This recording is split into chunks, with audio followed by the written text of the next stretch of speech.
Шет елге оқып келген қазақ қызының айтқаны. Құрбымның қызы шет елде оқиды. Қызының келу құрметіне ата-анасы дастархан жайды. Бардық, аппақ маңдайын ашып, толқынды мойыл шашын артқа тарап, ұшына шашпау қадап қойыпты.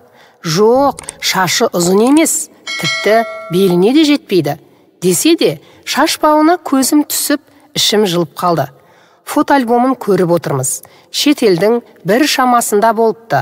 Аңғарғаным, қай жерде, қай елде, кіммен суретке түспесін, ашық-шашық суреті жоқ екен.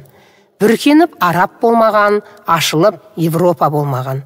Сәнді заманауи киімдері тал бойына жарасып тұр. Тағы аңғарғаным, сол киімдерінің өңін ашатындай етіп, әдемі талғаммен ұлтымыздың әшекей бұйымдары, сырға, сақина, білезік, шекелік, омырау бастырғыш, шолпы, алқа тағынады екен. Көз қуантады. Сән әлемінің сұлуларындай. Ойымды жанымдағылармен бөлісіп, қызды сөзге тарттым. Батыр бабамыз Бауыржан Момышұлының келіні Зейнеп апайдың бір әңгімесін желіден естіп едім, деді ол. Қыз үйінде жүргенде әкесінің қызы. Мүлт кетсе, әкесіне тіл тиеді. Одан қала берді тұрып жатқан ауыл, қаласының қызы. Жаман аты шықса, пәленше ауылдың қызы деп, ауылға жаман ат тағылады, деп еді. Мен шетелде жүрмін, әпке. Мен онда қазақ деген елдің қызымын. Жалтыраған сан, ашық кеуде, жалаңаш иықты екінің бірі киеді. Мен көптің бірі емеспін. Мен қазақтың қызымын. Мен ерекшемін.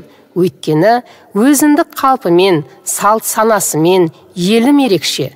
Адам үйлестіре білсе, заманауи киім мен ұлттық колоритті тіндестіруге болады.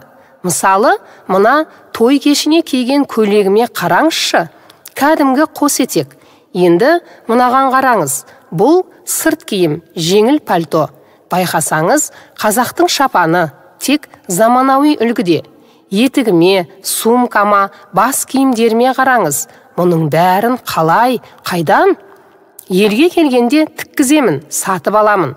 Ал шетелдік киім алсам, элементтерін өзім үйлестіремін. Қазір дүкенде не жоқ, бәрі бар. Тігемін, жапсырамын, әшекейлеймін, яғни ұлттық үлгіге келтіріп, өңдеймін деп риза кейіппен күлімсіреді. Сосын тағы сөзін жалғап, жанымдағы шетелдік достарым, таныстарым таң қалады, қызығады, Қазақстаннан тапсырыспен алдыртады, деді.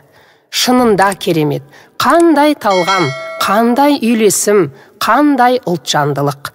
Түйін, үлкеннің ұлағатын ұққан, жаман әдеттің ұйығына жұтылмай, алпауыт ортада жүрсе де, кішкентай жүрегіне ұлтының ұлылығын жинаған мен қазақ қыздарына қайран қалам. Ойланыңыздар. Аймаханның Сақыпжаны. Оқыған Гүлбибі Әбусайылқызы.